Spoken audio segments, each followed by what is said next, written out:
Pour moi, Hector est un des personnages les plus importants, pas seulement de l'histoire de la littérature grecque, mais celle de la littérature mondiale.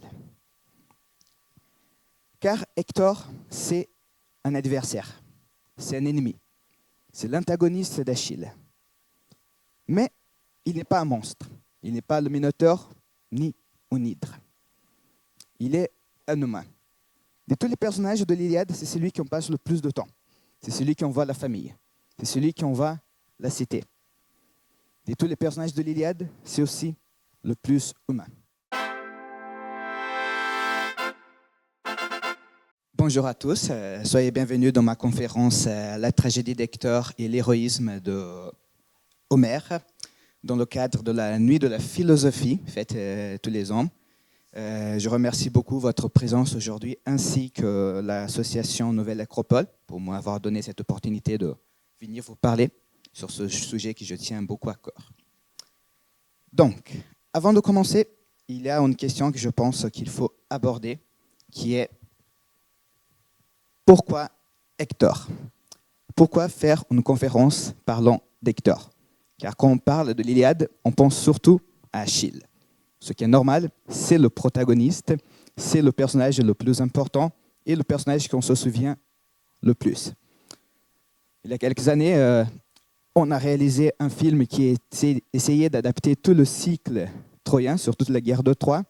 Et Achille était celui qui était joué pour l'acteur le plus connu, Brad Pitt, et c'était le protagoniste du film. Alors, pourquoi j'ai décidé de parler de Hector et pas d'Achille? Il y a 3 raisons. La première, c'est une raison académique. Pour moi, Hector est un des personnages les plus importants, pas seulement de l'histoire de la littérature grecque, mais celle de la littérature mondiale. Car Hector, c'est un adversaire, c'est un ennemi, c'est l'antagoniste d'Achille. Mais il n'est pas un monstre, il n'est pas le Minotaure ni un hydre. Il est un humain. De tous les personnages de l'Iliade, c'est celui qui en passe le plus de temps. C'est celui qui en voit la famille. C'est celui qui en voit la cité. De tous les personnages de l'Iliade, c'est aussi le plus humain. Avec Hector, Homère, pour la première fois dans l'histoire de la littérature, nous raconte l'histoire du point de vue de l'ennemi, de l'adversaire. Et ainsi, il commence une tradition de parler du point de vue de ceux qui sont opprimés. Tradition qui va être continuée dans la tragédie grecque. Des pièces célèbres comme les Perses, Antigone, les Troyennes vont s'inspirer d'Homère. Ils vont toujours raconter leurs histoires du point de vue de ceux qui perdent, ceux qui vont mourir. Et cette tradition va être conservée dans toute l'histoire jusqu'à aujourd'hui. Aujourd'hui, souvent, on félicite un film qu'on dit qu'on s'attache à l'antagoniste, qu'on comprend son point de vue. La trilogie des films de Saint-Rémy et de Spider-Man, par exemple, sont très célébrés à cause de leurs méchants, qui on dit qu'ils sont très attachants et représentés en tant que figure tragique et pas comme un monstre. George Lucas a réalisé 3 films pour essayer de raconter le point de vue du méchant le plus iconique de Hollywood, Dark Vador. Et tout cela commence avec Hector, tout cela commence avec Homère. La deuxième raison pour laquelle j'ai choisi de parler d'Hector est assez simple, c'est une raison personnelle et émotionnelle, c'est que j'adore Hector. C'est mon personnage préféré de l'Iliade. Et je me souviens que même enfant, j'étais toujours très attaché au personnage de Hector. Et ça me rendait toujours triste de lire l'Iliade et savoir qu'à la fin, il va mourir. Je me souviens aussi que j'avais un jeu de cartes qui décrivait les batailles de la guerre de Troie. Jeu de cartes qui était complètement historiquement faux, mais bref, à l'époque, je ne savais pas ça encore. Et que je m'amusais toujours en jouant uniquement avec les Troyens. Je n'ai jamais joué avec les Grecs dans ce jeu. Et la troisième raison, je vais la garder pour la fin de cette conférence. Mais avant de parler, première partie, la colère humaine et la colère divine. Car avant d'aborder Hector, il faut qu'on aborde le poème où il se trouve l'Iliade. De quoi parle ce poème? Les premiers vers du poème nous indiquent toutes les thématiques qui vont être abordées dans le texte. Chante déesse, la colère de fils de Pélée Achille, colère funeste, qui fit la douleur de la foule achéenne, précipita chez Hadès par milliers les âmes farouches des guerriers, et livra leur corps aux chiens en pâture, aux oiseaux en festin. Telle est la traduction qu'on retrouve dans la plupart des livres en français. Et dans la plupart des livres en anglais, le premier mot est toujours chante. Cependant, si on lit le texte en grec ancien, celui-ci n'est pas le premier mot. Le premier mot de l'Iliade en grec, c'est manen, qui ça veut dire colère. L'Iliade, c'est le texte de la colère. Elle commence par la colère et finit par l'apaisement. C'est la colère d'Achille, mais pas seulement celle-ci. C'est la colère des humains et celle des dieux. Et dans le texte, on va aborder la différence entre ces deux-là et les destins funestes qu'apporte la colère. L'Iliade commence donc avec des cris. Mais ce ne sont pas des cris de guerre, ce sont des cris de souffrance. Car une terrible épidémie est en train d'affliger le campement des Achéens. Alors pour être clair, Homère n'utilise jamais le mot grec. En effet, le mot grec va apparaître beaucoup de temps après l'Iliade. Et les Grecs ne se sont jamais appelés eux-mêmes Grecs. Alors, quand je vais appeler les Grecs, je vais utiliser le terme achéen, qui c'est le terme utilisé par Homère. Et après, si ça reste un peu de temps dans la conférence, je vous raconte d'où vient le mot grec et je trouve une histoire assez drôle. Mais bref. Personne ne sait pourquoi les dieux sont tellement en colère envers les Achéens. Ils appellent donc un divin, Calchas, pour essayer de dire qu'est-ce qui se passe. Calchas est convoqué dans le conseil des rois, mais il a peur. Il a peur de Agamemnon et que sa vision va lui mettre en colère. Alors il demande l'aide d'Achille. Et Achille lui promet que peu importe ce qu'il dit, il va le protéger. Agamemnon dit donc la raison de la colère de dieu Apollon. Agamemnon avait capturé une jeune fille dans une bataille, fille d'un prêtre d'Apollon. Celui-ci lui apporta de nombreux trésors pour essayer de racheter sa fille. Mais Agamemnon, l'arrogant, décida de la garder. Pas seulement il expulsa le prêtre, il l'insulta. Et il a dit que sa fille va veiller à côté de lui. Le prêtre en désespoir a donc imploré le Dieu. Et le Dieu entendit sa prière. Et la seule façon de finir avec la malédiction, c'est de renvoyer la jeune fille de retour à son père. Mais Agamemnon, encore une fois, ne veut rien entendre. Il accuse le prêtre. Il dit qu'il fait toujours des mauvaises prophéties. Il accuse même de le frapper. Mais Achille s'interpose. Il dit que personne ne va suivre Agamemnon s'il continue à agir ainsi. Cette fois-ci, c'est Achille qui la colère d'Agamemnon sera directionnée. Il accuse Achille d'être arrogant, le pire de tous les rois parmi les Achéens.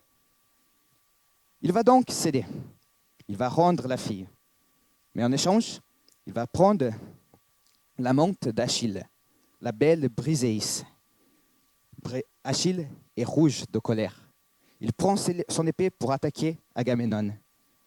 Mais au dernier instant, Athéna lui-même apparaît devant lui. Lui dit d'arrêter, de réfléchir, d'attendre le bon moment. Et Achille est assez sage pour savoir que c'est toujours bon de suivre le conseil de Athéna. Il s'arrête. Mais dans sa colère, il affirme qu'il va bien offrir Briséis à Agamemnon, mais il va arrêter de se battre. Lui et ses soldats ne vont plus verser le sang pour Agamemnon, le roi arrogant. Agamemnon s'en fiche, mais les autres rois grecs pleurent de peur. Achille rentre à sa tente. Là-bas, il s'effondre de genoux, pleure et attire sa mère, la déesse Thétis. Lui raconte ce qui lui était arrivé. Il lui implore que Thétis parle avec Zeus pour que celui-ci punisse Agamemnon en personne. La déesse, qui aime profondément son fils, obéit. Elle va parler avec Zeus. Zeus l'écoute en silence et dit qu'il est d'accord. Agamemnon doit être puni. Mais Thétis doit partir vite, car si son épouse Héra lui voit, elle sera en colère, croyant qu'encore une fois, Zeus défend les Troyens et pas les Achaéens. Thétis part, mais hélas, pas si vite. Car, en effet, la déesse Héra n'était pas très loin. Elle demande à Zeus de quoi ils étaient en train de parler. Et Zeus lui dit que c'était rien d'important, mais qu'elle ne doit pas s'inquiéter. Mais Héra insiste. Elle dit que Zeus lui cache toujours ses projets. Zeus réplique qu'en tant que reine des dieux, elle est toujours la première parmi les Olympiens d'entendre ses projets une fois qu'ils peuvent dire. Mais Héra n'est pas satisfaite. Elle continue d'insister. Et à ce moment-là, elle réveille la colère de Zeus qui hurle. « Démon, toujours tu supposes, rien ne t'échappe. Tu n'obtiendras rien d'autre que d'être plus étrangère à mon cœur. Voilà qui pour toi sera redoutable. Assieds-toi en silence, sois obéissante à mes ordres, ou tous les dieux olympiens rassemblés te seront inutiles si je m'approche et pose sur toi mes mains redoutables. » Héra est terrifiée, mais pas seulement elle. Tous les dieux de l'Olympe sont terrifiés par la colère de Zeus. Mais celui-ci ne semble rien vouloir s'arrêter. Soudainement, Héphaïstos apparaît. Il dit à sa mère de lui offrir à Zeus un peu de vin et d'ambroise pour lui calmer la colère. Le dieu accepte et il se calme. Il appelle donc les muses Apollon pour jouer de la musique et commencer un banquet. Et c'est dans son banquet qu'on finit le premier chant de l'Iliade, où on voit la colère des dieux ainsi que la colère des humains. Et on voit une différence très grande entre ces deux colères. À la fin du premier chant, les humains, les Achaéens, sont divisés par la colère, tandis que les dieux, ils ont oublié. Ils réjouissent, ils fêtent. Dans l'Iliade, les dieux connaissent aussi des émotions. Ils entrent en colère, ils se bagarrent. Parfois, ils font des menaces terribles. Mais à la fin du jour, ils oublient. Ils sont toujours réconciliés à la fin. Dans l'Odyssée, le deuxième livre de Homère, qui se passe juste après la guerre de Troie, aucune mention de la colère des dieux entre eux. La seule rancœur que les dieux ont, c'est envers les mortels. Peut-être c'est ainsi, c'est pour ça que les dieux gouvernent et les humains sont toujours en conflit entre eux. Mais Zeus, lui, même dans la fête, il n'a pas oublié la promesse qu'il a faite à Thétis. Pendant que les dieux dorment, il envoie à Agamemnon un rêve. Un rêve où il fait la promesse que s'il attaque le jour d'après, Troie va tomber et il sera le grand conquérant. Et dès que le matin arrive, Agamemnon croit à ce rêve. Il rassemble les troupes achéennes et attaque la cité de Troie. Et enfin, on rencontre notre protagoniste d'aujourd'hui, Hector. Qui est Hector? En premier, Hector est un humain. Il n'est pas un fils d'une déesse. Ce point sera abordé plus tard. Il est aussi le fils du roi Priam, roi de Troie. Mais si c'est Priam qui porte la couronne, c'est Hector qui gouverne pour de vrai. C'est lui qui donne des ordres. Mais le plus important, c'est qu'il est un guerrier, le protecteur de sa cité. Voici comment il est présenté. Brusquement de son chair, il saute à terre en armes, brandissant des pics aigus. Il va par l'armée en tous sens, stimulant chacun au combat, tel un astre sinistre sorti de nuée, resplendissant, qui ensuite se replonge dans les nuages ténébreux. Tel apparaît Hector, au premier rang. Il se bat avec ses compagnons, à la première ligne. Dans ses funérailles, son épouse va dire « Parce que c'était toi, toi seul, qui protégeais leurs portes et leurs hautes murailles. » Il est aussi un leader, mais c'est un leader sage. Parfois, on lui fait des recommandations. Son frère Hélénos lui donne un conseil. Et Hector l'écoute. Il suit les bons conseils. On est très loin d'Agamemnon. Quand un des guerriers troyens, Glaucos, l'insulte en disant qu'il est un lâche parce qu'il hésite d'avancer dans la bataille, Hector répond « Glaucos, pourquoi étant ce qui tu es, parler si insolemment? Doux ami, je te croyais pour sens bien en dessous de tous ses habitants, de la Lycie plantereuse. Puis, il explique avec calme pourquoi il a pris ces décisions, qu'il a reçu un signe de Zeus et que les signes des dieux sont supérieurs à ceux des humains. Et puis, il finit. « Allons, viens, doux ami, mets-toi près de moi, regarde-moi à l'œuvre. » Il vient d'appeler celui qui l'insultait ami. Il réconcilie. Il est diplomate. Il écoute. Et il est aussi aimé par son peuple. Dans ses funérailles, on va dire Hector, un dieu parmi les humains. On ne pas dit un fils d'un homme, mais plutôt celui d'un dieu. Hector, à qui les Troyens dans leur ville adressaient des prières, tout comme un dieu. Car Hector représente l'espoir de Troie, le seul espoir qui leur reste après 10 ans de guerre. Toutes les prières se dirigent vers lui. La bataille donc commence. Mais à ce moment-là, on voit un autre élément d'Hector. Hector, c'est aussi quelqu'un de civilisé. Au lieu de laisser le massacre commencer, il propose un duel. Que Ménélas et Paris, l'ancien et l'actuel époux d'Hélène, se battent entre eux, qui résoudent leurs problèmes entre eux et laissent la cité en paix. Les deux acceptent et le combat commence. Le lâche Paris n'a aucune chance contre Ménélas. Mais pendant qu'il est en train de se faire étrangler par le roi de Sparte, la déesse Aphrodite vient à son secours, lui enlève et la porte vers son palais. Les Achéens ne savent pas quoi trop faire, car techniquement Ménélas a gagné, mais Paris a disparu.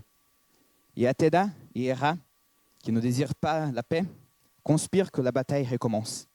Elle manipule un des archers des Troyens pour tirer sur Ménélas. Et le massacre reprend.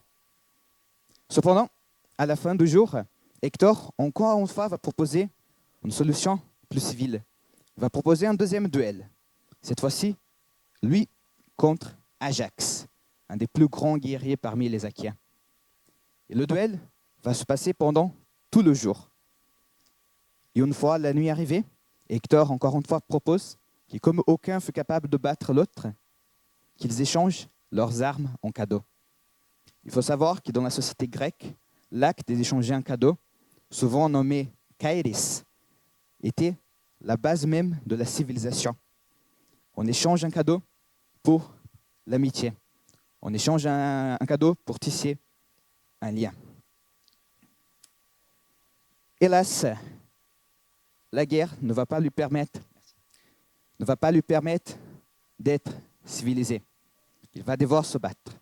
Et il se bat avec une force gigantesque. Le poème parle toujours de ses actions pendant la bataille, sa bravoure. Mais Hector voit qu'effectivement la déesse Athéna est contre les Troyens. Il va donc revenir à la cité pour essayer de demander aux femmes troyennes de prier la déesse pour qu'elle change de côté. Hector donc rentre. Et Homère nous permet de voir Hector parmi les siens. Mais avant ça, un détail que j'avais oublié. Pendant que la bataille avance, Homère nous raconte chaque détail de la brutalité de la guerre. Chaque soldat qui meurt, on sait comment il est mort et dans toute la violence. Il nous dit, triomphant, les cris se mêlaient aux plaintes lugubres des meurtriers des morts. Le sang ruisselait sur la glèbe. Le premier Antiloque, aussi un guerrier de la foule, noble à l'avant des Troyens. Le Thalécide et Chéople, il atteint le cimier du casque à l'épaisse crinière. Lui ficha dans le front son arme. La lance de bronze pénétra dans l'os, et l'ombre voila ses prunelles. La destinée entrava d'Oïrès, la Marciniède. Une roche rugueuse vint heurter la cheville de sa jambe droite, jetée par le maître des Thraces. Et la pierre insolente broya de complète manière l'os et les dents tendants. Le guerrier roula dans la poudre. Il y a un autre élément très important sur la façon comme Homère parle des batailles, c'est qu'on n'a pas de soldats anonymes. Chaque personne qui meurt dans l'Iliade, on connaît son nom. Souvent, on connaît le nom de ses parents. Parfois même, l'histoire de sa vie. Pour Homère, chaque personne qui meurt, même si ce n'est pas un grand héros, c'est un individu. On est très loin des films d'action où on voit des centaines de personnes mourir et on s'en fiche complètement. Pour Homère, chacune de ces personnes est importante et mérite au moins quelques vers. Un de mes préférés, c'est celui qu'il écrit, La vie de Iphidamas. Dites-moi donc, ô muses olympiennes demeurées, qui des muscles alliés aux Troyens de la foule faut alors le premier marcher au devant de la tride? Ce fut l'intronymide Iphidamas, grand et noble. Cicès nourrit jadis au palais son enfance première, son âme maternelle, et consulte Théano, joue vermeille, comme il touchait aux fêtes de sa glorieuse jeunesse. Il voulut la garder, lui offrit sa fille au mariage. Il l'épousa, mais partirent conquérir la gloire achéenne. Agamemnon, dans sa fureur de lion, frappant du glaive vers la nuque, lui brise ses membres. C'est fut donc là qu'il s'endormit, d'un somme de bronze. L'infortune, en luttant pour la ville, loin de sa famille. On a changé la fille.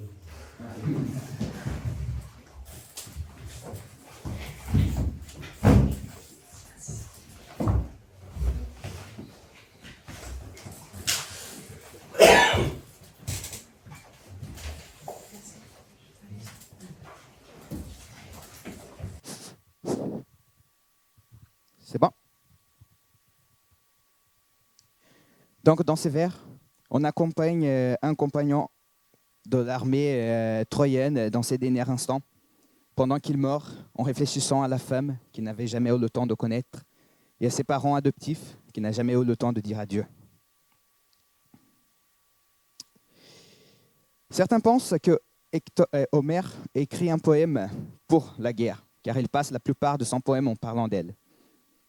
Personnellement, je pense que Homère détestait la guerre, car quand Arès, incarnation même de la guerre, le dieu rouge, est blessé par Diomède dans la bataille, il s'échappe au mont Olympe pour pleurer aux pieds de son père Zeus. Celui-ci le repousse en disant « Ne t'assois pas près de moi pour gendre, cœur versatile. Tu es pour moi le pire des dieux séjournant sur l'Olympe, car tu chéris la discorde, les luttes, les guerres. » Cependant, l'Iliade n'est pas non plus un poème contre la guerre. À l'époque où elle était écrite, c'était impossible d'envisager un monde sans celle-ci. C'est un poème qui parle de la tragédie de la guerre, sans la juger, en racontant la bravure et la noblesse qui existent dans celle-ci, en même temps que la brutalité et l'horreur. Comme je disais, Hector doit revenir à la cité de Troie pour demander l'aide des Troyennes qui prient la déesse Athéna. Et c'est à ce moment, à la fin du 6e chant de l'Iliade, qu'on a un des plus beaux passages de tout le poème. Car on va voir Hector avec sa famille. 3 femmes vont incarner toutes les relations de Hector. Au moment qu'il entre dans la cité, les femmes l'entourent. Nombreuses lui posent des questions. Homère nous dit, quand Hector parvint au rempart, à la porte Céenne, les épouses, les filles des nobles Troyens, accourent pour demander des nouvelles des frères, des fils, des proches et des époux. Pour beaucoup, le deuil devait suivre. Hélas, il ne peut pas répondre à toutes les femmes qui viennent lui parler. Et puis, sa mère s'approche de lui et lui dit « Pourquoi viens-tu, mon enfant, quittant la guerre sauvage, comme ces fils maudits à qui consomment vos forces, et combattant autour des murs? C'est ton cœur qui t'amène à lever les bras vers Zeus depuis l'acropole. Reste un peu, que je te verse du vin, doux breuvage. » Ce passage me fait penser à un texte que j'avais lu sur un soldat anglais qui revenait de la Deuxième Guerre mondiale. Et quand il rentra à sa maison, sa mère était désespérée parce qu'elle ne réussissait pas à trouver du thé pour lui préparer. C'est un élément qui revient souvent dans l'Iliade et dans l'écriture d'Homère. Les moments tragiques sont accompagnés par des petits détails du quotidien, des petites choses de jour au jour. Une mère qui pense à apporter du vin pour son fils, lui demander de se reposer un peu. Mais Hector dit non. Il répond « Mon corps déjà me presse d'aller porter aide aux Troyens. Ils ont si grand regret de mon absence. » Il désire rester, mais Hector est responsable. Il sait que les Troyens ont besoin de lui. Il ne peut pas accepter ce plaisir. Il demande donc à sa mère de rassembler toutes les femmes au temple d'Athéna et la prier. Et puis, il va chercher son frère Paris. Et en arrivant au palais, on voit que Paris est le total opposé d'Hector. Tandis que celui-ci se disait déjà qu'il devait revenir le plus vite, Paris est couché dans son lit, accompagné de son épouse et plusieurs femmes. Hector se met en colère, l'accuse d'être maudit, que pendant qu'il se repose et se réjouisse, des hommes sont en train de mourir à cause de son erreur. Paris dit qu'Hector a raison de l'accuser. Il va mettre ses armes. Et maintenant, c'est Hélène qui va parler avec Hector. Hélène, c'est un de mes personnages préférés de l'Iliade, et que je pense que, avec une seule exception, a été extrêmement mal adapté dans toutes les adaptations que j'ai déjà vues de l'Iliade ou de la mythologie grecque. Car la plupart des personnes ne réussissent pas vraiment à comprendre la tragédie d'Hélène. Hélène parle que 3 fois pendant tout le poème. Une fois avec Priam, l'autre fois avec Hector à ce moment, et puis dans les funérailles. Et chaque fois, elle utilise des mots extrêmement violents contre elle-même. Elle dit qu'elle est une chienne misérable, maudite. Et plusieurs fois, elle répète qu'elle aurait préféré mourir jeune au lieu de grandir et apporter le malheur à la cité de Troie. Hélène, c'est un personnage tragique. Quelqu'un qui se laissait manipuler par l'amour étant jeune, et puis adulte, voit les terribles conséquences. Entre elle et Paris, ça n'existe plus aucune passion. Quand elle le voit dans sa chambre, elle l'accuse aussi, l'appelant maudit. Il y a comme mépris entre les deux. Et la seule raison pourquoi elle a rejoint Paris, c'est parce que la déesse Aphrodite lui a menacé de le maudire si elle ne faisait pas ceci. Et ce qui me met vraiment en colère quand je vois des adaptations modernes de l'Iliade, c'est que l'histoire de Hélène et Paris est toujours transformée dans une sorte de Roméo et Juliette. Une triste et jolie histoire d'amour de 2 personnes qui ne pouvaient pas vraiment rester ensemble. Et hélas, ces personnes-là probablement n'ont jamais lu Roméo et Juliette. Ils n'ont pas compris que le poème n'est pas en train de dire que c'était bon ce que Roméo et Juliette avaient. Et pour moi, ceci redit l'immense tragédie et beauté de personnages. Car combien de femmes et d'hommes ont commis les mêmes erreurs que Hélène, ont fait de confiance et offert leur cœur à quelqu'un qui ne méritait pas, et ont apporté la douleur et la misère pour le reste de leur vie. Je trouve aussi attachant le fait que Homère n'accuse jamais Hélène. Hélène, c'est toujours une figure très mal vue dans la littérature grecque, mais la seule personne qui insulte Hélène dans toute l'Iliade, c'est Hélène elle-même. Toutes les personnes avec qui elle parle sont polies avec elle et ont pitié. Priam, le roi de Troie, lui dit même qu'il n'a rien contre Hélène, que tout ce qu'elle a souffert, c'est la faute des dieux et pas d'elle. Quand Hélène va rejoindre donc Hector, elle lui dit « Mon beau-frère, si moi, la chaîne fourbe et horrible j'avais peau, le jour où je fus enfanté par ma mère, être emporté par quelque tempeuse bourrusque dans les forêts ou les flots de l'onde rétentissante, être entraîné par la vague avant qu'arrivent ces choses. » Mais Hector dit qu'il n'est pas en colère avec elle. Et puis plus tard, dans les funérailles, Hélène va lui parler un peu plus de sa relation avec Hector, lui disant « Hector, de tous mes beaux-frères, tu n'étais de beaucoup le plus cher à mon cœur. Voici 20 ans déjà que je suis parti. Et de toi, jamais je n'entendis un mot méchant ni amer. Au contraire, si quelqu'un d'autre dans le palais me critiquait, c'était toi qui les retenais, les persuadant par tes avis, ta douceur, tes mots apaisants. Toujours l'apaisement, toujours la diplomatie avec Hector. Elle dit aussi que Hector, c'est son seul ami dans toute la cité, et que Priam est pour elle un père gentil et doux. Elle aussi propose à Hector de se reposer. Et encore une fois, Hector dit qu'il ne peut pas. Il doit revenir à la bataille. Mais avant, il va s'offrir un petit plaisir. Il veut visiter son épouse. Il va donc à sa maison. Mais Andromaque, son épouse, n'est pas là. Elle lui cherche dans les murs de la cité. Une scène à la fois comique et tragique. Les deux se recherchent dans la cité. Et puis, enfin, ils se retrouvent. Andromaque lui prend dans ses bras, avec lesquels il porte aussi leur fils Astyanax, et lui dit pleurante. Il sourit alors, contemplant son fils en silence. Andromaque vint à lui, versant une larme. Elle lui prit la main, l'appela, lui dit ces paroles. « Insensé, ton ardeur te perdra. Sans pitié, ton négligé, ton enfant, petit et moi, ton épouse dolente. Bientôt, veuve de toi, les Achiens tous ensemble viendront t'oxyre sous peau. Pour ma part, il serait préférable en te perdant de rentrer dans le sol. Je n'aurai jamais de retour en confort quand la destinée s'abattra sur ta tête. Rien qu'affliction. Elle dit aussi qu'Hector est pour lui un père, une mère et un frère, qu'elle a tout perdu dans la guerre. Achille a tué son parent, ses frères, Hector et tout ce qui reste de sa famille. Celui-ci lui répond: Ma chère femme, je m'en soucie comme toi, mais je sens une horrible honte devant les Troyens et les Troyennes robes traînantes. Si tel un lâche, je restais en retrait, à l'abri de la guerre, et mon corps l'interdit. J'ai appris à être interprète sans relâche, à combattre à l'avant des lignes troyennes pour préserver mon renom et le grand renom de mon père. Encore en plus, Hector parle de sa responsabilité. Il doit protéger la cité. C'est son devoir. Puis, il prend son fils. En premier, son fils a peur du casque, comme s'il pouvait déjà voir que ce casque de guerre sera la cause de la perte de son père. Hector donc enlève le casque, prend son fils dans son bras, il dit en souriant: Ah, pardon, je suis en partie.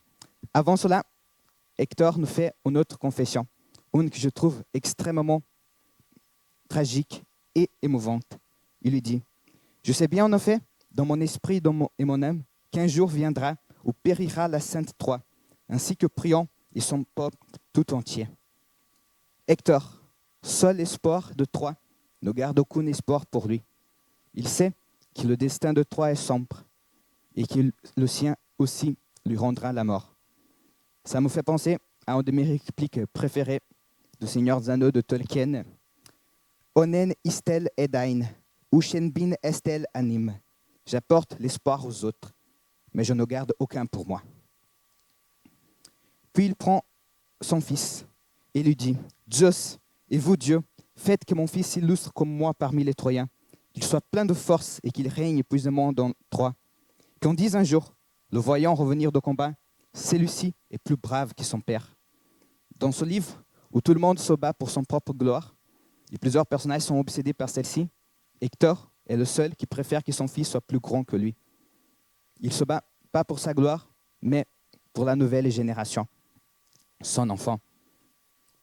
Sa femme Andromaque donc commence à pleurer au même temps qu'elle rigole.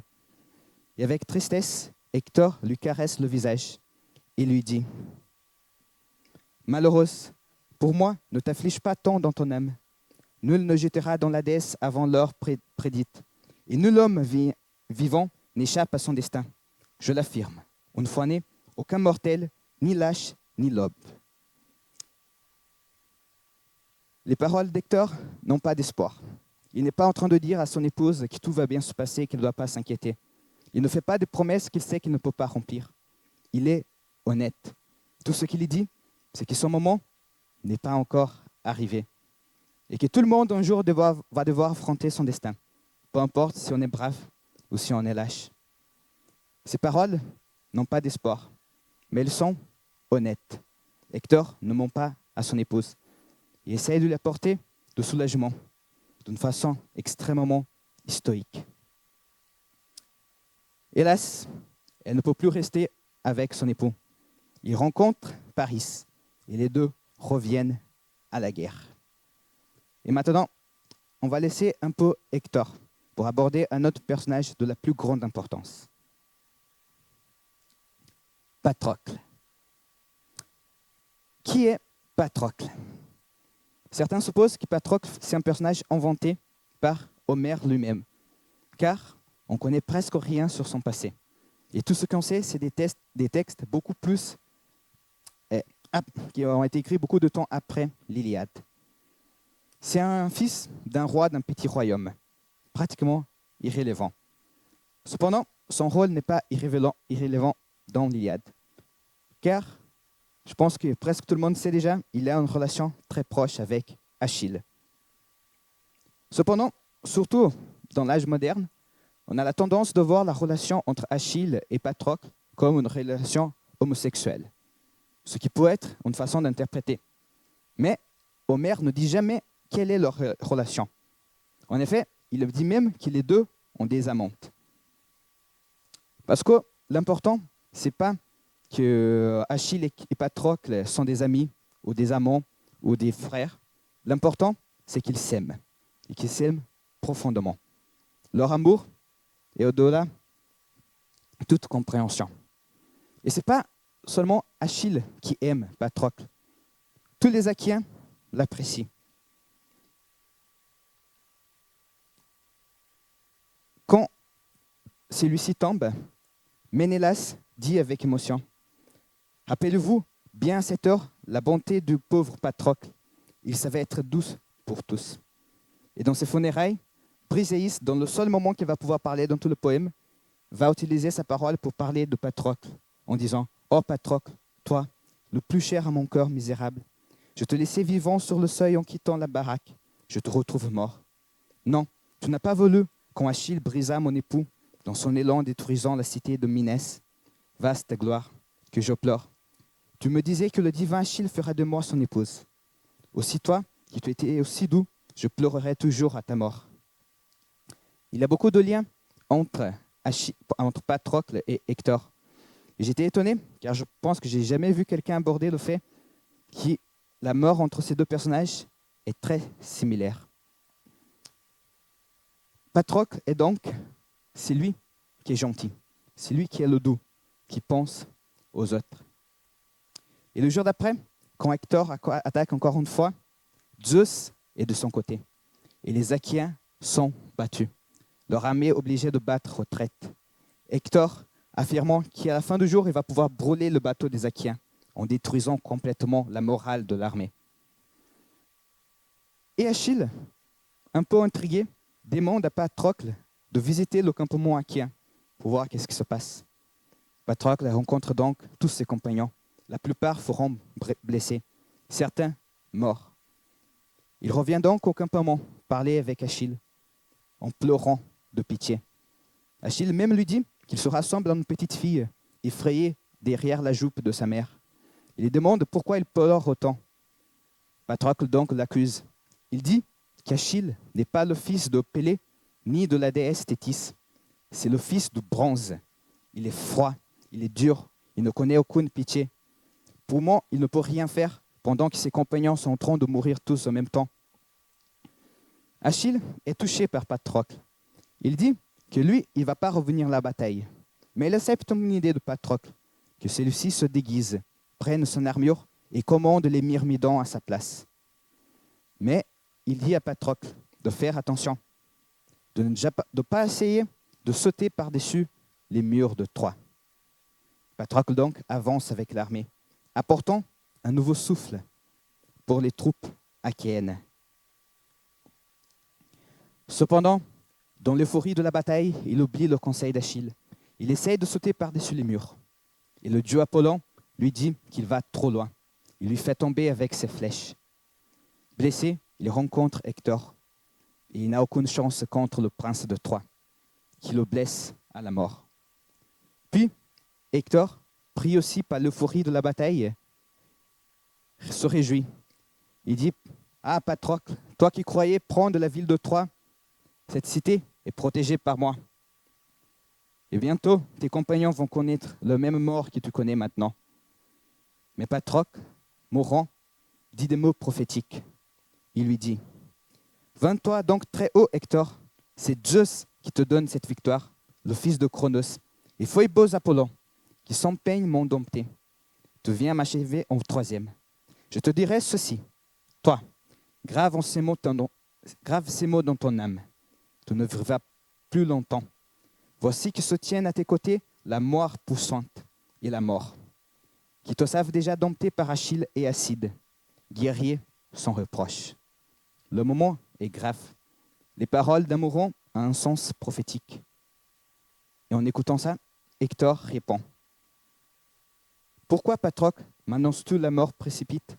C'est peut-être Achille, l'enfant de Thétis, belle boucle, qui perdra le premier le souffle. Il commence à avoir d'espoir. Il a dit que peut-être ce n'est pas lui qui va mourir, mais Achille. Patrocle n'a pas le temps de répondre. Son âme descend déjà vers l'Hadès. Et Hector, dans son euphorie, prend pour lui l'armure. Mais Ménélas ne veut pas laisser son compagnon. Il convoque les Achaéens pour sauver le corps de Patrocle. Et ainsi commence la bataille de Corps. Bataille qui prend plusieurs vers, où Ménélas, encore une fois, essaye de motiver les troupes en faisant que tout le monde se souvienne la gentillesse de Patrocle. Hector va quand même garder l'armure, mais le corps est apporté de retour vers Achille. Et au moment qu'il voit son compagnon mort, il est pris totalement par le désespoir, tombe de genoux, et Homère nous dit qu'il pleure si fort qu'il est incapable de parler. Alors, la noire nouée de chagrin voila ses paupières. En roulant, s'étalant de tout son long dans la poudre, il arrachait les chevaux et les souillait de ses pommes.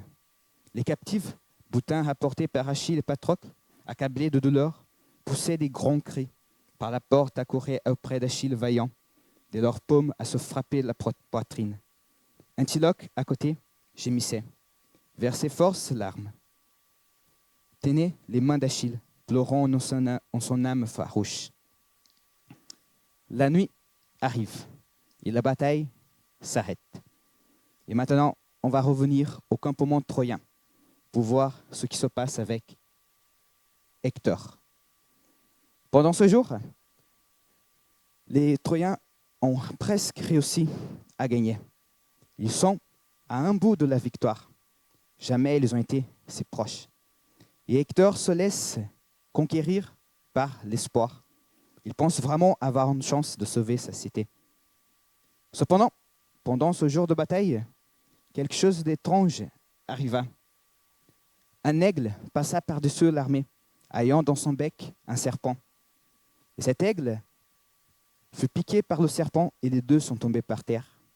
Polydamas, un oracle troyen, avertit Hector en disant que même un ennemi qui semble être battu peut renverser la situation.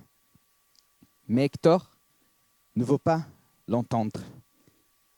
Il lui dit, « Polydamas, tu ne tiens plus là un langage qui me plaise. Tu sais avoir pourtant des idées plus heureuses. Es-tu sérieux vraiment en parlant de la sorte? Alors les dieux même t'ont ravi de sens. Il n'est, dit-il, qu'un vrai bon présage, c'est lui de défendre son pays. » Qu'est-ce qui s'est passé avec Hector, qui autrefois écoutait des bons conseils et maintenant se laisse emporter par sa joie? La réponse, hélas, est extrêmement humaine. Il a l'espoir. Comme on avait vu plus tôt, avant, Hector pensait que sa cité était vouée à l'échec. Et maintenant, il est si proche qu'il peut même toucher le campement achaéen avec ses mains. Pour la première fois depuis 10 ans, il pense pouvoir enfin protéger sa cité. Comment ne pas avoir pitié de Hector? Il commet une erreur terrible cette nuit, mais cette erreur est motivée uniquement par son espoir. Hélas, il avait oublié que l'espoir était le dernier cadeau de pain d'or pour l'humanité et qu'il peut être une terrible malédiction. Les Troyens se rassemblent et discutent ce qu'ils doivent faire.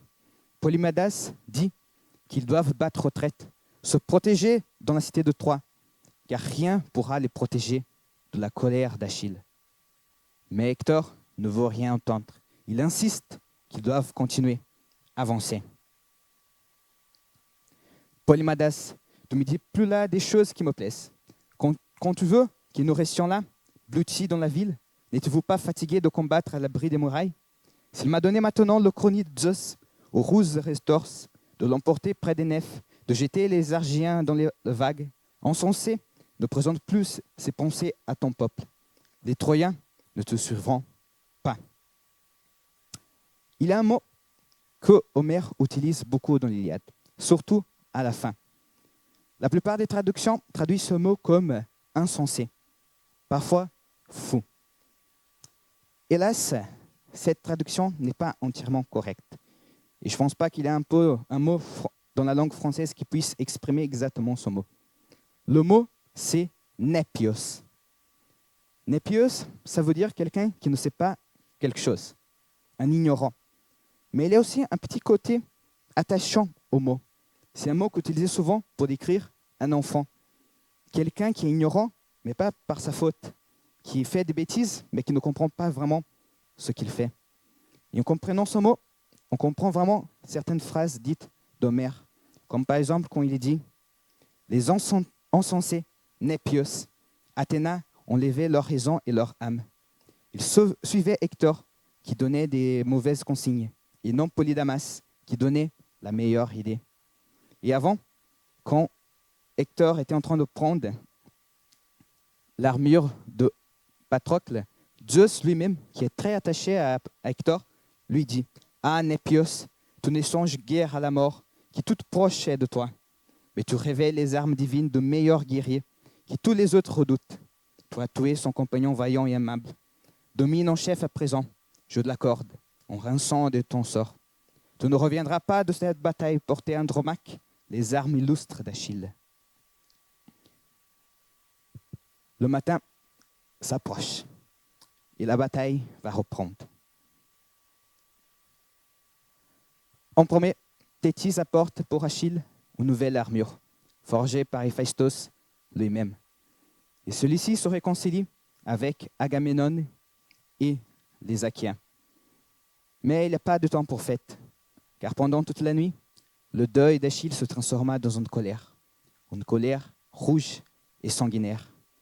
Autrefois, il avait un guerrier, désormais, il a une bête assoiffée de sang. Tous ceux qui essayent de s'opposer sur son chemin sont détruits. Il n'a aucune pitié. Même pas les dieux peuvent l'arrêter. Homère nous dit à un moment qu'un soldat troyen essaye d'implorer pitié au pied d'Achille. Tros vint supplier ses genoux, cette allostriade. S'il pouvait l'épargner et le garder, lui laisser la vie sauve. L'insensé, l'ignorant, il croyait pouvoir les convaincre. Ce n'était pas un homme au cœur dur, aux pensées délicates, mais un sauvage. L'autre touchait ses genoux de ses paumes pour implorer, mais lui, dans la foi, le frappa de son glaive. Achille est devenu l'incarnation même de la mort et de la brutalité. Rien ne peut l'arrêter. Et les soldats troyens sont terrifiés.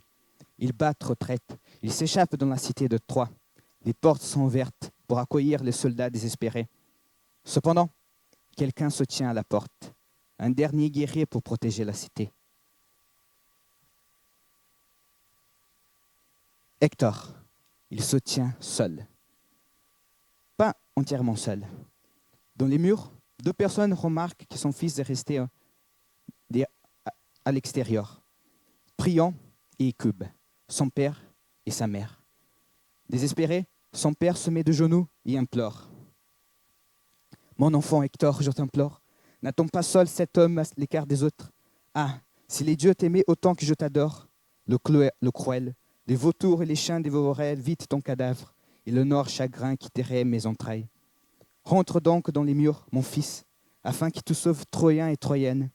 Prends pitié de moi, malheureux, mais vivant encore, qui Zeus, sur le seuil maudit de vieillesse, consommera le deuil après innombrable misère. » Puis, c'est le tour de sa mère, qui de désespoir arrache sa robe et lui dit « Mon enfant Hector, par pitié, respecte ta mère, qui t'a donné, jadis, sa mamelle soulage peine. Souviens-toi, mon enfant, écarte ton adversaire de l'intérieur de rempart. Si jamais elle toxie, plus moyen pour ta mère de pleurer dans ton lit. Mon fils, toi le fruit de mon ventre. Ni pour ta femme, à l'écart, loin des nôtres, près des navires argiens, les chiens mangeront ton cadavre. » Hector écoute les plaintes de ses parents, Priam qui arrache sa barbe de désespoir, ainsi que sa mère. Il hésite, mais elle ne se retourne pas. Et dans un rare moment, Hector nous dit ce qui se passe dans sa tête. Hector dit à lui-même « Ah, malheur à moi, si je passe le mur et la porte, Polydamas, le premier m'accablera de reproches. Par ma folie, j'ai causé la perte des miens. J'aurais honte devant tous les Troyens et Troyennes. Que quelqu'un qui me soit inférieur un jour vienne dire, trop confiant dans sa force, Hector fit la perte du peuple. Il reste, son sens de responsabilité c'est trop grand. C'est sa faute que ce désastre a eu lieu. Et c'est sa responsabilité d'accomplir les causes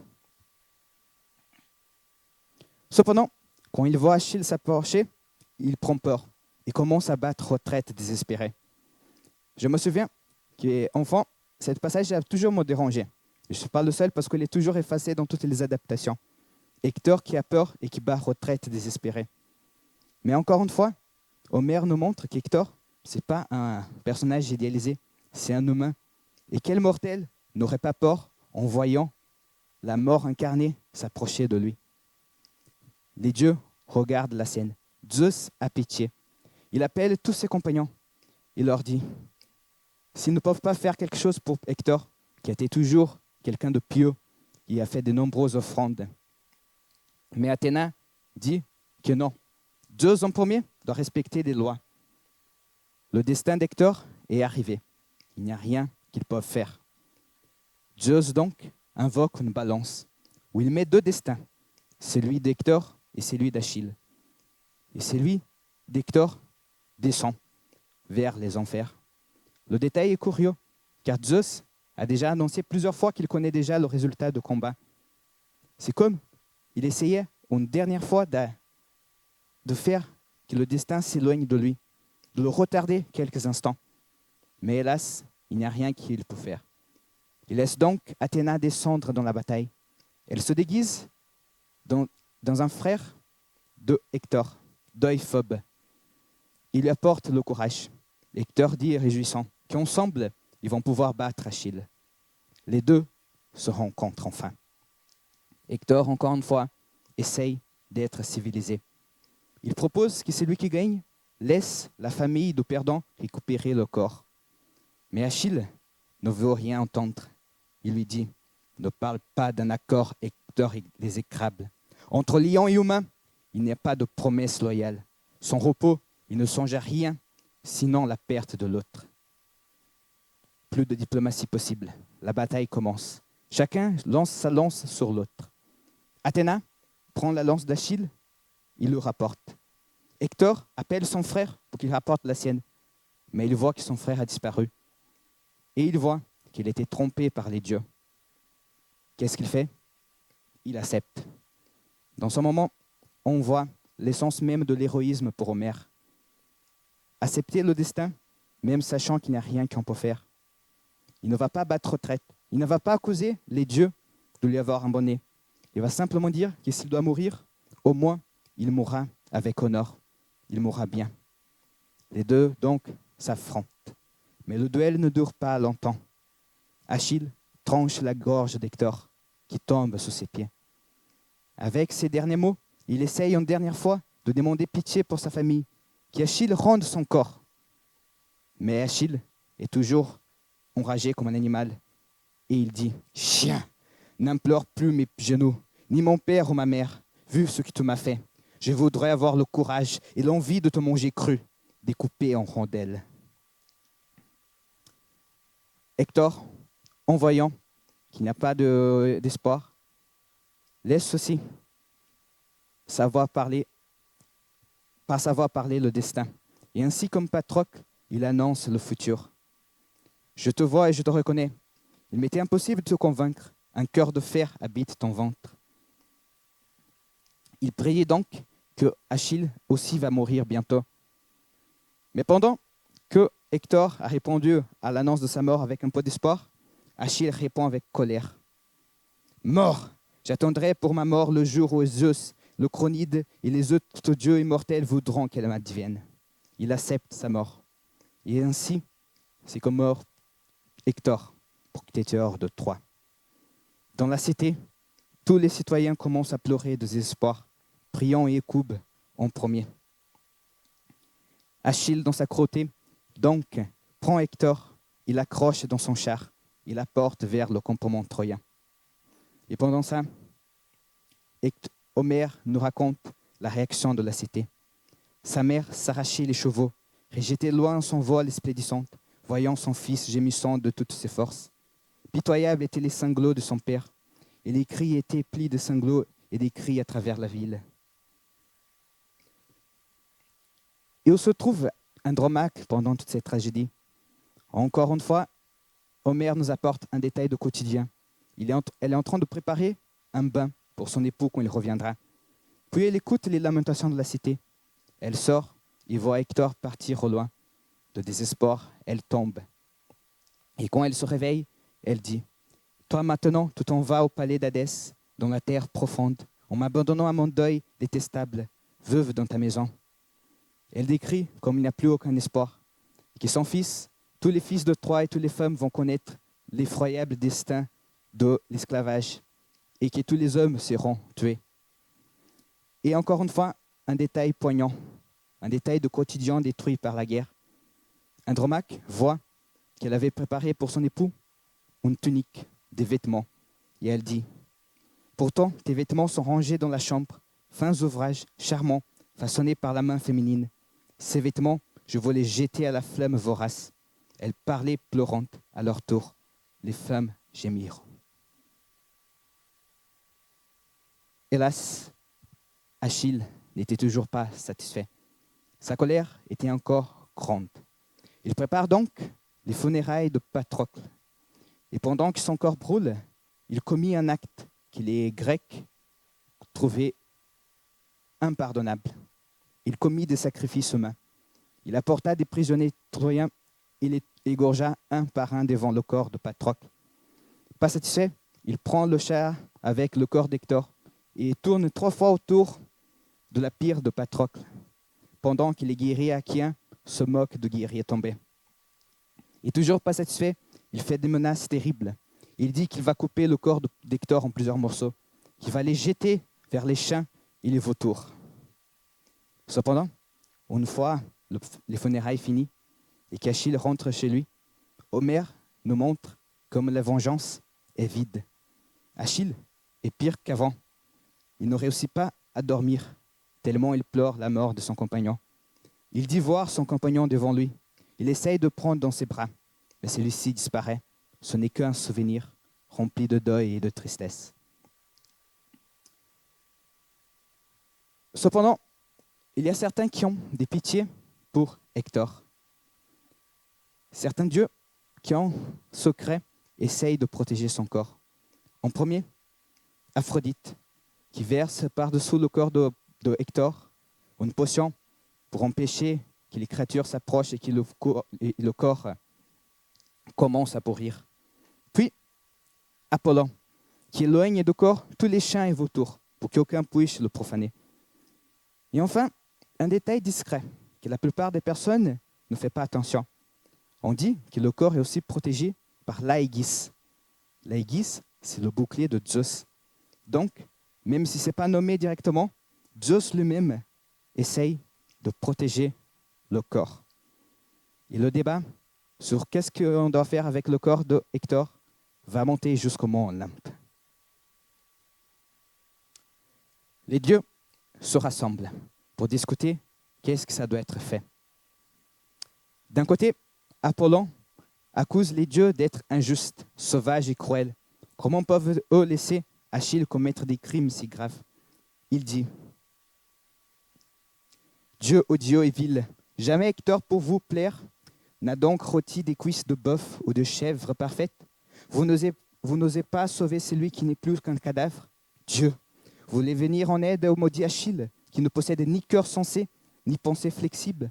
Dans sa poitrine, comme un lion, il n'agit qu'en sauvage. Dans sa colère, il outrage en argile insensible. » Ces derniers mots sont mystérieux. Qu'est-ce que ça veut dire, outrager en argile insensible? Le mot, ces mots simplement veulent dire faire de mal sans nécessité. Ça ne sert à rien de frapper avec ton épée de l'argile. C'est la colère, la brutalité qui n'a aucun sens. Cependant, Héra protège le côté d'Achille en disant « Dieu de l'arc d'argent, tu serais en droit de le dire si vous dotiez d'un égal honneur Hector et Achille. Mais Hector, mortel, a tété le sein d'une femme, quand Achille fut enfanté par Thétis la divine. Elle apporte l'argument de rang social. Achille, c'est un demi-dieu, donc supérieur à Hector. Elle dit aussi la loi de la guerre. C'est lui qui est le plus fort, a le droit de faire ce qu'il désire avec l'autre. Une loi brutale, mais une loi quand même. Et même si pour nous, habitués à voir le monde idéal comme un monde où tout le monde est égal devant la loi, il ne faut pas oublier qu'on est à l'âge de bronze, où les rangs sociaux ont aussi un rôle très important. à jouer. Mais Zeus réfléchit. Et le dieu dans sa tête trouve une solution. Une solution pour apaiser à la fois les deux côtés. Il dit que Achille va rendre le corps d'Hector. Cependant, il va le faire de sa propre volonté. Comme ça, il va pouvoir garder sa gloire. Les dieux acceptent. Zeus donc fait venir Thétis. Et il est gentil avec elle. Il lui remercie de venir, même sachant que bientôt elle connaîtra la mort de son fils. Un détail que j'ai toujours beaucoup aimé dans l'Iliade, c'est comment Zeus, il est diplomate. Il fait des accusations, il menace, mais il n'arrive jamais au niveau de la violence. Il réussit toujours à trouver des solutions diplomatiques pour les soucis. Il dit donc la décision qu'il avait prise. Thétis va donc parler avec Achille. Achille lui répond positivement. Il dit que si les dieux ordonnent, il va rendre le corps d'Hector. Mais sa réponse est froide. Il fait uniquement parce qu'il est obligé. Zeus donc envoie à la déesse Iris, les déesses Iris vers la chambre de Priam. Il lui annonçait qu'il doit aller chercher le corps de Achille. Priam se réveille, commence à préparer un char avec des trésors pour offrir à Achille. Son épouse Écube lui dit qu'il est complètement fou. Il va aller dans la tente de celui qui a tué ses enfants, au milieu d'un campement qui va détruire sa cité, sans aucune protection. Mais Priam dit que si Zeus lui-même le protège, il va tout faire pour protéger son fils. Il appelle donc des serviteurs pour l'aider. Et Homère nous dit que les serviteurs pleurent comme si Priam lui-même était déjà mort. Et son départ était des funérailles. Pendant qu'il avance vers le campement achéen, Priam rencontre Hermès, déguisé. Hermès va lui conduire par des chemins secrets pour qu'il puisse arriver en sécurité. Et il lui apporte aussi un conseil. En premier, il dit que Priam ne doit pas s'inquiéter.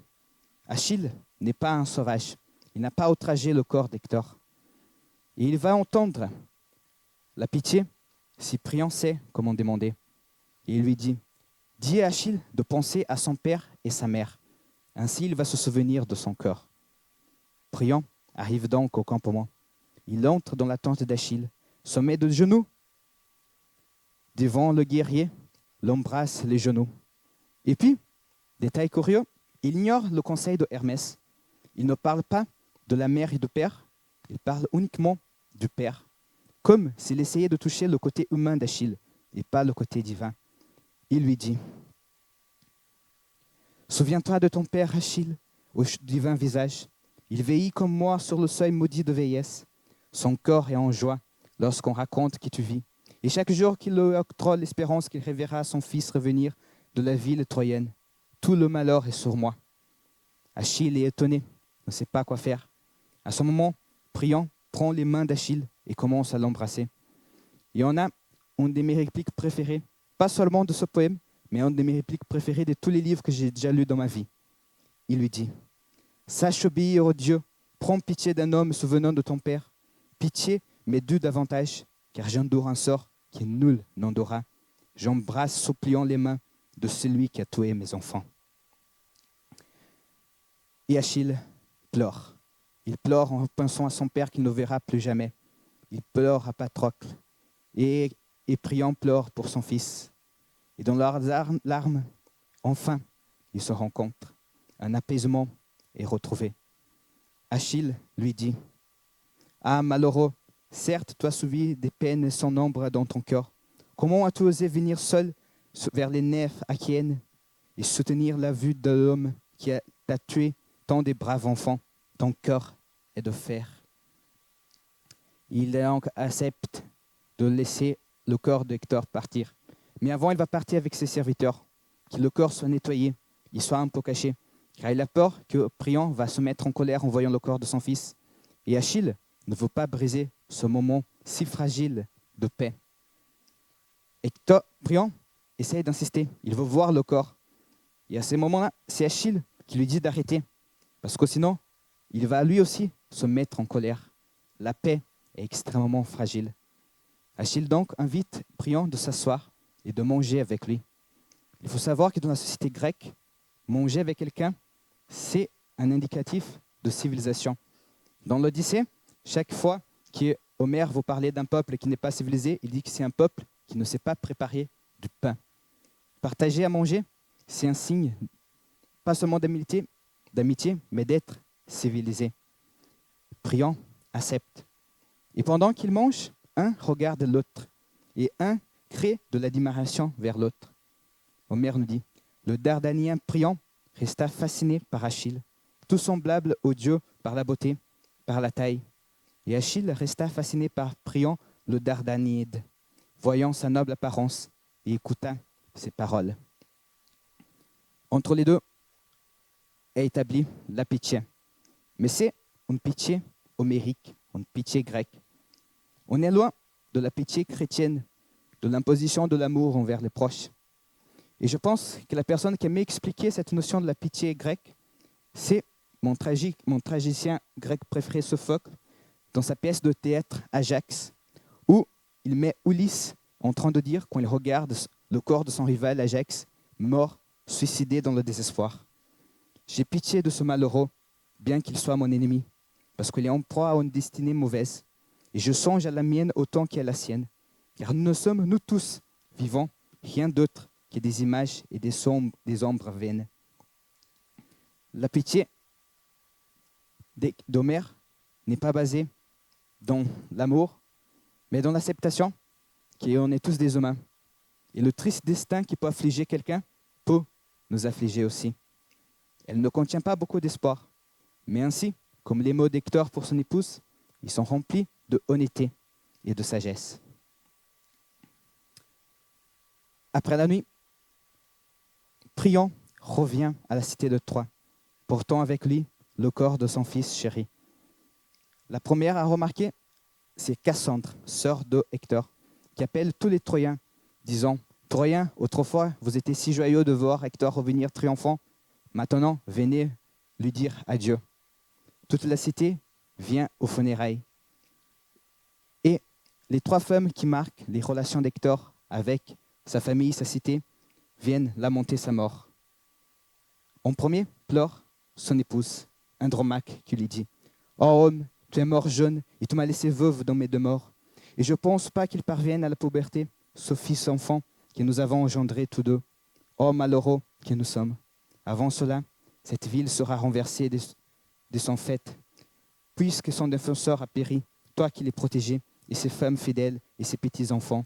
Oh Hector, tu accables tes parents d'un deuil inconsolable, et tu nous laisses surtout en proie à des eaux affreuses douleurs, car en mourant, tu n'auras point tendu les bras de ton lit, et tu n'auras point dit quelques sages paroles dont je puisse me souvenir les jours et les nuits en versant des larmes. Puis, sa mère Écoube lui dit « Hector, le plus cher de tous mes enfants, certes les dieux t'aimaient pendant ta vie, car ils ont veillé sur toi dans la mort. Achille, le plus rapide avant de tous ceux de mes fils qu'il a pu saisir, par-delà la mer, stérile, à Samnos, à Imbros et dans la barbare Lemnos. Et il t'a arraché l'âme avec la rein aiguë. Il t'a traîné autour du tombeau de son compagnon Patrocle qui t'a tué et qui n'a point fait revivre. Et maintenant, te vois couché comme si tu venais de mourir dans nos deux morts, frais et semblable à un homme que l'archer Apollon vient de frapper de ses divines flèches. Et enfin, en dernier, vient pleurer Hélène de Troie, qui lui dit « Hector, tu étais le plus cher de tous mes frères, car Alexandre, plein de beauté, est mon époux, lui qui m'a conduite dans Troie, plus haut Dieu qui j'eusse péri auparavant. Voici déjà la 20e année depuis que je suis venu, abandonnant ma patrie, et jamais tu m'as dit une parole injurieuse ou dure. Et si l'un de mes frères ou l'une de mes sœurs ou ma belle-mère, car Priant me fut toujours un père plein de douceur, me blâmait dans nos démords, tu les avertissais et tu les apaisais par ta douceur et par tes paroles bienveillantes. C'est pour cela que je pleure en gémissant, moi malheureuse, qui n'aurai plus jamais un protecteur, ni un ami dans la grande Troie, car tous m'ont en horreur. » Et ainsi s'accomplit les funérailles de Hector et les derniers vers de l'Iliade. Certaines personnes s'étonnent qu'on ne voit pas le cheval de Troie ou la vraie chute de la cité. Certains disent que Homère voulait dire que l'Iliade représente toutes les guerres et c'est pour ça qu'elle n'a pas de fin. Moi, personnellement, j'interprète cette fin indiquant que sans Hector, la cité est déjà morte. Sans Hector, l'espoir fut tué. Et donc, le poème a fini. Au début de la conférence, j'avais dit que j'avais 3 raisons de pourquoi parler avec Hector. La troisième raison est à la fois la plus simple à comprendre, mais la plus compliquée à expliquer. C'est simplement que je trouve ce poème extrêmement beau. Et il faut faire attention, car même si le poème fut écrit il y a très longtemps et notre société a beaucoup changé, il ne faut pas oublier que la colère et la brutalité d'Achille existent toujours, qu'il y a des milliers de personnes prêtes à suivre un Agamemnon, peu importe si son rêve est complètement fou, il va conduire la société vers le chaos. Et il faut toujours se souvenir d'Hector, le doux Hector, toujours le premier à périr dans la guerre pour protéger les siens. Cette conférence était beaucoup basée sur les écrits d'une historienne que j'admire beaucoup, qui s'appelle Jacqueline de Romilly.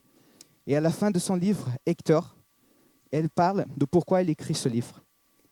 Et ces mots expriment parfaitement mes émotions envers Hector, l'Iliade, et la raison pour laquelle j'ai décidé de faire cette conférence. Elle dit, « J'ai dit souvent, naïvement, que le texte était beau, que le texte était émouvant, et que les sentiments étaient nuancés, étaient forts. C'est un moyen d'attirer l'attention des lecteurs de notre temps, car nous connaissons en ce moment une crise, non seulement dans tout ce qui concerne la pitié et l'humanité, mais aussi dans ce qui concerne le beau et la littérature. Nous avons un peu perdu la faculté d'admirer, et ces textes grecs, s'il est d'Homère en premier, méritent bien que nous retrouvions l'élan. Ce livre sera donc, me dira-t-on encore, un essai pour faire aimer la littérature grecque? Eh bien oui, je l'avoue. De toute ma vie, je n'ai cessé de servir cette cause. Et à aucun moment, je ne l'ai regretté. Merci beaucoup.